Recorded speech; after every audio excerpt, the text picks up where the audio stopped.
హరీష్ రావు గారు ఒక ప్రశ్న దాటేయటానికి ఉప ముఖ్యమంత్రి గారు ఫైనాన్స్ మినిస్టర్ గారు ప్రయత్నం చేశారని చెప్తా ఉన్నారు. నేను దేన్ని దాటేయటానికి ప్రయత్నం చేయట్లేదు అధ్యక్ష. మీరు మీ ప్రశ్నలోనే చాలా స్పష్టత ఉంది. దానికి తగినట్టుగానే నేను ఆన్సర్ చేశాను తప్ప ఎక్కడ తప్పించడానికి ప్రయత్నం చేయలేదు అధ్యక్ష. ఎన్ని డిఏలు పెండింగ్లో ఉన్నాయనే ప్రశ్న లేదు. మీకు పెండింగ్ వాయిదాలతో పాటు ఉద్యోగులు పెంచుదలలు కరువు భత్యం చెల్లింపులు పరిస్థితి ఏంటని అడిగారు. ఎన్ని ఉన్నాయంటే అన్ని లెక్క చెప్పేవాడు. అదే నాకు ఇప్పుడు కూడా ఇబ్బంది లేదు, చెప్తాను స్పష్టంగా. అధ్యక్ష, ఈ రాష్ట్ర ప్రభుత్వానికి మిత్రుడు చెప్పినట్టు డాక్టర్ ఈ కేబినెట్లో ఉన్న ముఖ్యమంత్రితో సహా అందరు మంత్రులకి మానవీయ కోణం చాలా స్పష్టంగా ఉంది అధ్యక్ష. ప్రతి నిర్ణయం అటు ఉద్యోగస్తులు కానీ ప్రజల గురించి కానీ ఆలోచన చేసి సాధ్యమైనంత వరకు వాళ్ళ సమస్యలు పరిష్కారం చేయడం కోసం ప్రయత్నం చేస్తాం అధ్యక్ష. ఉదాహరణకి ఈ భారము, ఉద్యోగస్తుల భారము, ఈరోజు పెండింగ్ ఉన్నటువంటి బకాయిలు ఈ ప్రభుత్వానికి వారసత్వంగా వచ్చింది అధ్యక్ష. మీరు సక్రమంగా ఆనాడు చేసి ఉంటే అసలు ఈ సమస్యలే ఉత్పన్నమయ్యేది కాదు.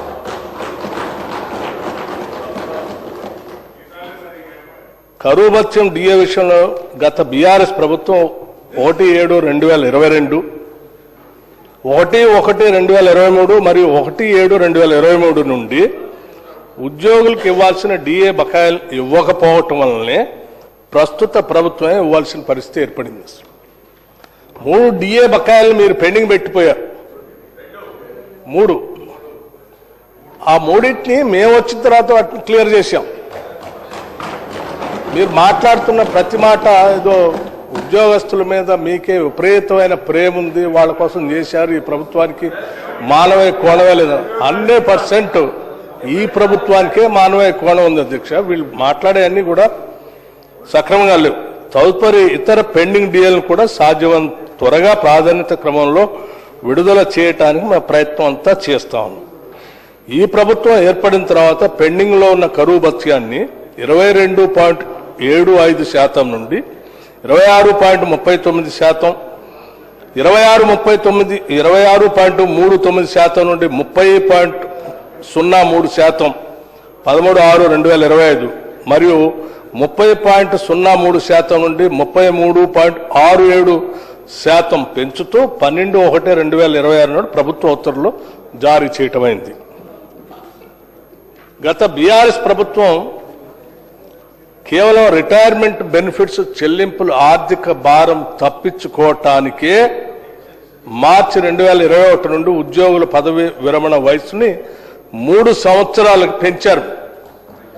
4వ తరగతి ఉద్యోగులు 60 నుండి 67 సంవత్సరాలు మరియు ఇతర ఉద్యోగులకి 58 నుండి 61 సంవత్సరాలు పెంచడం వల్ల మార్చి 2021 నుండి మార్చి 2024 మధ్యలో పదవీ విరమణ చేయవలసిన దాదాపు 17,000 మంది ఉద్యోగులు మార్చి 2024 తర్వాత పదవీ విరమణ చేయటం వల్ల వారికి చెల్లించాల్సిన పదవీ విరమణ ప్రయోజనాలు గత బీఆర్ఎస్ ప్రభుత్వం చెల్లించకుండా ఈ ప్రభుత్వంపై భారం వేసిన మాట వాస్తవం అధ్యక్ష.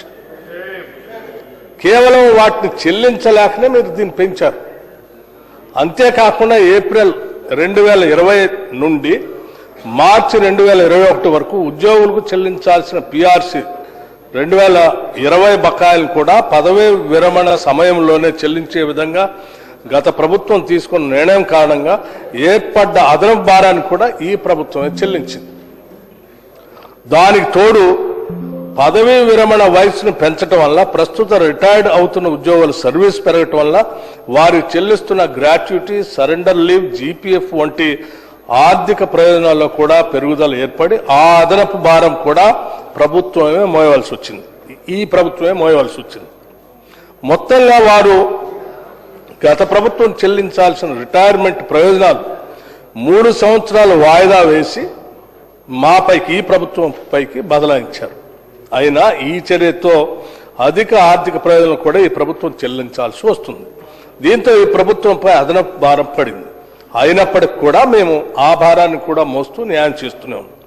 గత బీఆర్ఎస్ ప్రభుత్వం డిసెంబర్ 2023 నాటికి 40,154 కోట్ల రూపాయలు వివిధ రకాల బిల్లులు పెండింగ్ పెట్టిన విషయం ఈ సభ ముందు శ్వేతపత్రం ద్వారా తెలిపిన విషయాన్ని కూడా నేను మరొకసారి గుర్తు చేస్తా ఉన్నాను అధ్యక్ష. అందులో ఉద్యోగస్తులకు సంబంధించి బకాయిలు 4,575 కోట్లకు పైగా ఉన్న విషయం కూడా తెలిసింది.